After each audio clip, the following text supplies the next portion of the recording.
આખરે વડોદરા શહેરના કારેલી બાગમાં રોડ સાઈડના દબાણો દૂર કરવાનું મુહૂર્ત નીકળ્યું હતું। દબાણો દૂર કરવાની કાર્યવાહી સમયે કોઈ અનિચ્છનીય ઘટના ન બને એ માટે હથિયારધારી પોલીસનો સ્ટાફ સાથે રાખવામાં આવ્યો હતો। વડોદરા શહેરના કારેલીબાગ વિસ્તારમાં સંગમ 4 રસ્તાથી આમ્રપાલી સુધીના રોડ સાઈડના બંને તરફના દબાણો દૂર કરવા માટે પાલિકાની ટીમો પહોંચી હતી।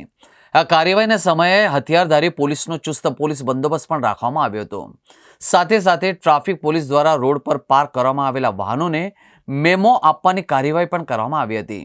જોકે સ્થાનિકોનું કહેવું છે કે પેટ્રોલ પંપ પાસે સાંજના સમયે મોટું શાક માર્કેટ ભરાય છે અને જો આ કાર્યવાહી સાંજના સમયે કરવામાં આવે તો જ ખરા અર્થમાં રોડ સાઈડના દબાણો દૂર થાય તેવું માનવામાં આવી રહ્યું છે। હિટ એન્ડ રનની ઘટના બાદ પાલિકાનું તંત્ર મોડે અને સફાળે જાગ્યું છે અને દબાણો દૂર કરવા પહોંચ્યું હતું। આજે સવારે સંગમ 4 રસ્તાથી આમ્રપાલી કોમ્પ્લેક્સ સુધીના દબાણો દૂર કરવા માટે પાલિકાની દબાણ શાખાની ટીમો પહોંચી હતી, જેમાં રોડ સાઈડ મૂકવામાં આવેલા લારી ગલ્લા તથા રોડના દબાણો દૂર કરવામાં આવ્યા હતા। આ કાર્યવાહી સમયે કોઈ અનિચ્છનીય ઘટના ન બને એ માટે હથિયારધારી પોલીસનો સ્ટાફ પણ સાથે રાખવામાં આવ્યો હતો। મુક્તાનંદ સર્કલથી લઈને સંગમ 4 રસ્તા સુધીની હંગામી દબાણો હટાવવાની કામગીરી હાલ ચાલુ છે। સાથે કુમારવાડા પોલીસ સ્ટેશનનો સ્ટાફ, વોર્ડનો સ્ટાફ સાથે હાજર છે।